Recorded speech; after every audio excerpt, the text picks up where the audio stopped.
Hello बच्चों, let's see this question. The question says liquefied oxygen at 1 atmosphere is heated from 50K to 300K by supplying heat at a constant rate.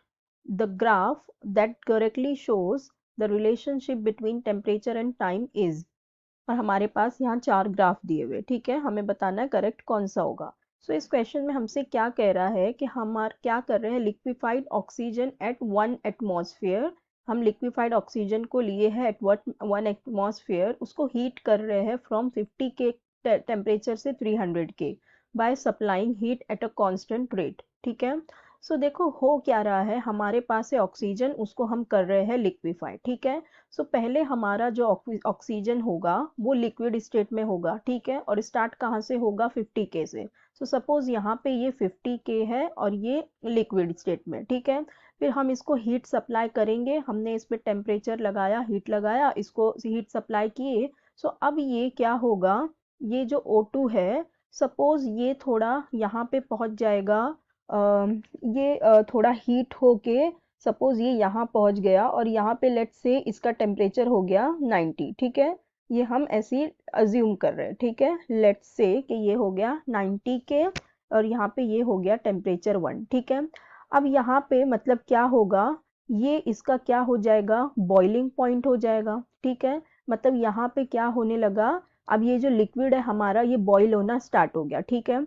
अब यहाँ पे ये boil होने लगा, अब ये बॉईल हुआ, फिर क्या होगा, यहाँ पे ये O2 है जो ये गैसियस में कन्वर्ट हो जाएगा, ठीक है। So vapour the heat of vaporisation हो जाएगी यहाँ पे। फिर सपोज ये यहाँ पे यहाँ पहुँच के ये हो गया T20, ठीक है। और यहाँ पे हमने क्या लगाया, और टेम्परेचर लगाया, और सपोज यहाँ पे अब ये टेम्परेचर कितना ही रहा, 90 ही रहा, ठीक है। क्योंकि ये देखो क्या होगा, अभी यहाँ पे जो होगा कि यहाँ पे हमारा बॉइलिंग पॉइंट रीच हुआ।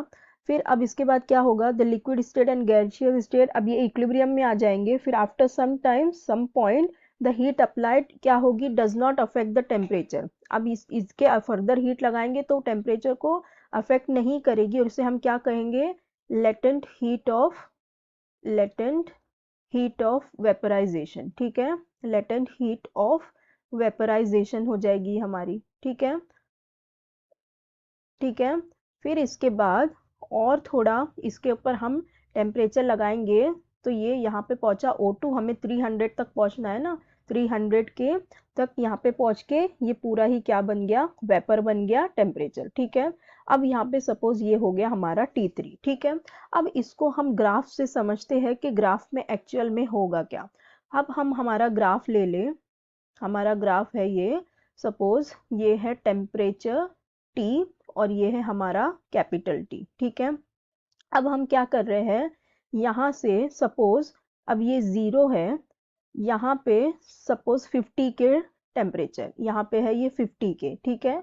50 के टेम्परेचर से यहाँ से जो हमने अपने लिक्विड को क्या किया, हीट करके, अब ये यहाँ से सपोज यहाँ पे आके ये बॉईल हुआ, ठीक है। बॉईल कहाँ हुआ, 90 के टेम्परेचर पे, ठीक है। तो सपोज ये हमारा कितना हो गया, ये 90 के टेम्परेचर है, यहाँ से ये बॉईल होना स्टार्ट हुआ और इसको मान लो T1, ठीक है। ये हो गया हमारा T1। अब यहाँ पे क्या होगा, ये बॉईल हो गया 90 के तक। अब क्या होगा, थोड़े टाइम तक इसका टेम्परेचर चेंज ही होगा, क्यों, क्योंकि यहाँ पे लेटेंट हीट ऑफ वेपराइजेशन लग रहा है, ठीक है। सो अब टेम्परेचर फर्दर इस पर इफेक्ट नहीं करेगा। अब यहाँ पे क्या हो रहा है, सिर्फ स्टेट चेंज हो रहा है, ठीक है। लिक्विड से अभी ये लिक्विड से गैस में आ रहा है, तो स्टेट चेंज होगा और temperature will remain the same, और ये हो जाएगा T2 हमारा, ठीक है। ये जो T2 है ये हो जाएगा। फिर फर्दर और इसके ऊपर क्या होगी, और इसके पे टेम्परेचर इसका बढ़ेगा, हीट लगेगी, टेम्परेचर बढ़ेगा, और ये इस तरह से यहाँ पे सपोज ये T3 हमें दे रहा है, ठीक है। यहाँ पे ये T3 आ जाएगा और ये पूरा क्या हो गया, वेपराइज हो गया, ठीक है। ये पूरा वेपराइज हो गया, ये इस तरह से, ठीक है। ये इस तरह से पूरा वेपराइज हो गया।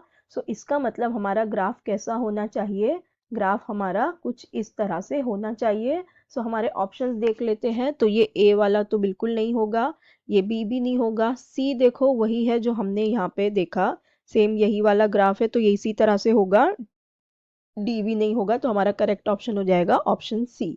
सो I hope you understood it well. Best of luck. Thank you.